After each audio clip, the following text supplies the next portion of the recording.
बारी समाज, बारी जात की उत्पत्ति बहुत प्राचीन काल की है, जबकि हमारे यहाँ बहुत बड़े बड़े योद्धा पैदा हुए हैं। हम लोग वंशज हैं श्री शिवदीन सिंह बारी के, कीरत बारी के और रूपन बारी के।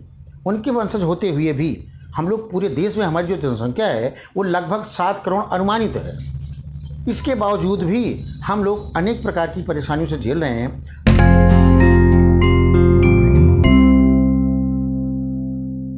बारी बरई फोरम के राष्ट्रीय कार्यकारिणी के गणमान्य व्यक्ति देश भर से आज दिल्ली में इकट्ठा हुए और इन्होंने परिचर्चा की कि सरकार से बात कैसे की जाए और अपनी मांगों को कैसे मनवाया जाए। बारी जाति जो कि अति पिछड़ा जाति है और अपने हकों से वंचित है, ये चाहते हैं कि सरकार उनकी सुने और उनकी बातों पे अमल करे।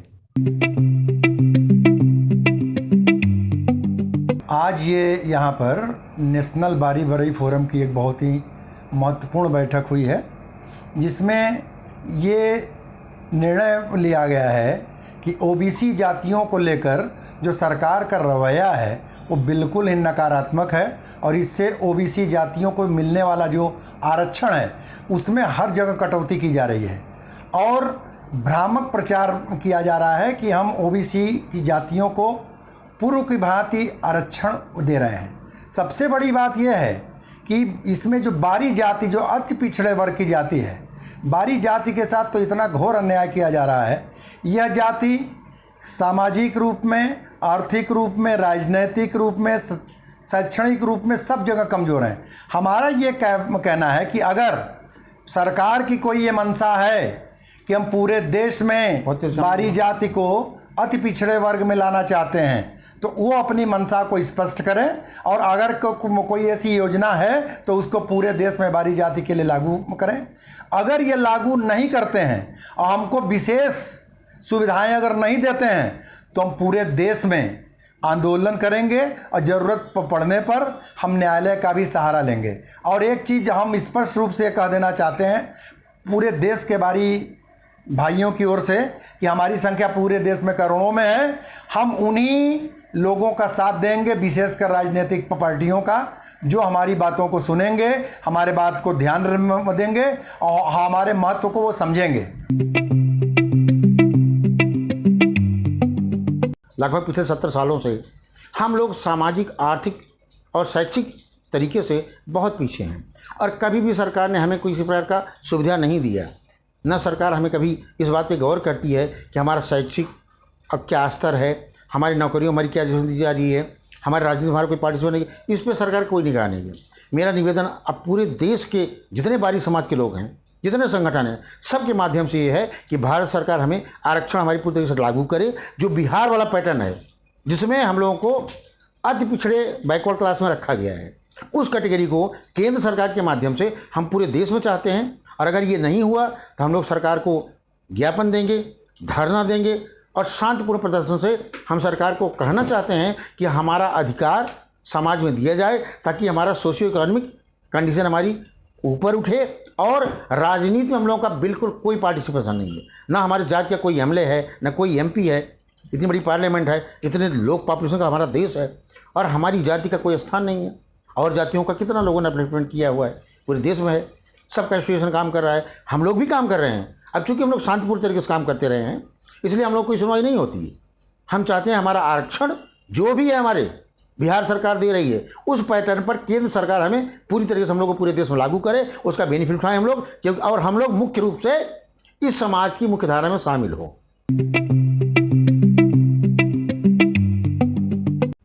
हम बारी समाज के इंटरेस्ट को हर जगह प्रोटेक्ट करना चाहते हैं।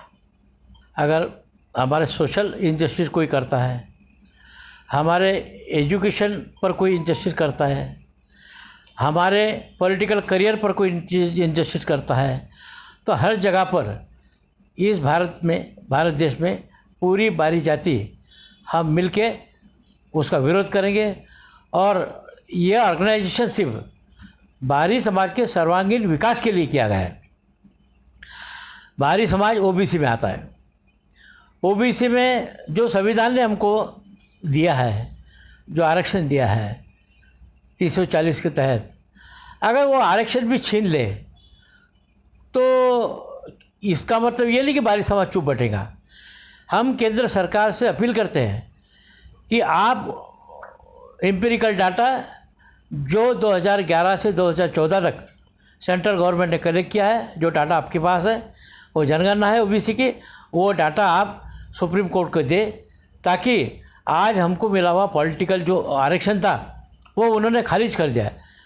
ओबीसी समाज का आरक्षण खारिज कर दिया। ओबीसी समाज के बच्चों को मेडिकल में मिलने वाले एप्लीकेशन उसको रुका दी।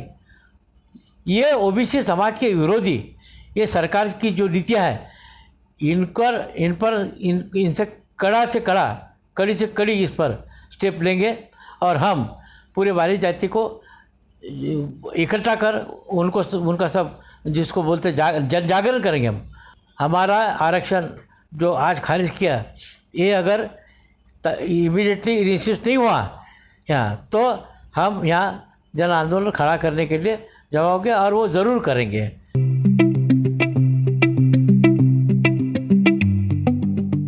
जो स्वजातीय संगठनों की बात है, सबसे पहले तो जो भी संगठन बने हुए हैं और वास्तव में ही वो बारी जात के कल्याण के लिए कुछ करना चाहते हैं, तो वो लोग हमसे जुड़ें, हमारे साथ आएँ, हमारे कंधे से कंधा मिलाकर और आगे चलें, हम लोग साथ में चलें, और जिससे बारी जात के सर्वांगीण विकास का रास्ता खुल सके। और साथ ही साथ हम सभी लोगों से ये निवेदन करेंगे, आग्रह करेंगे कि किसी के मन में भी किसी तरह की अगर कोई दुर्भावना है किसी के लिए, तो उसका वो त्याग करे और निश्चित रूप से अपने आप को मन से तैयार करे बारी जात के कल्याण के लिए। और भी लोगों से प्रयास करूँगा कि जो अभी हमारे पास 4 या 5 संगठन जुड़ चुके हैं, इनके अलावा देश में और भी जो संगठन हैं उनको कैसे जोड़ा जा सके और कैसे उनकी भूमिका हम इस अपने संगठन में निर्धारित कर सकें, उनको कैसे काम दिया जा सके और किस तरह से हम उनकी बातों को अपने टारगेट में ले सकें, उनकी जो प्रॉब्लम्स हैं, जो समस्याएं हैं, उनको कैसे हम अपने एजेंडा में शामिल कर सकें। एक बार फिर करबद्ध प्रार्थना करते हैं देश में सारे जो हमारे स्वजातीय संगठन हैं उनके प्रमुखों से कि वो आएँ, हमारे साथ कंधे से कंधा मिलाकर और बारी समाज के कल्याण के कामों के लिए जुट जाएं। सरकार ने संविधान के 340 कलम के तहत ओबीसी आरक्षण में बारी जाति को 27% आरक्षण दिया था, जो कि फ़िलहाल ये सरकार उसको कम करते जा रही है। उसमें शैक्षणिक जो नीट की एग्ज़ाम होती है मेडिकल के लिए, उनमें भी आरक्षण कम कर दिया गया है या फिर बंद कर दिया गया है। दूसरी बात ये कि पूरे भारतवर्ष में राजकीय आरक्षण ओबीसी के लिए ख़त्म कर दिया गया है, जिसका एम्पिरिकल डाटा सेंट्रल गवर्नमेंट के पास होके भी वो नहीं दे रहे हैं। हम सरकार से ये गुजारिश करते हैं कि वो एम्पिरिकल डाटा सुप्रीम कोर्ट को दे, हमारा आरक्षण वापस दे, और हम पूरे भारतवर्ष में जितना भी बारी समाज संगठन के जो राष्ट्रीय लेवल के संगठन हैं उसी को एकत्र करेंगे।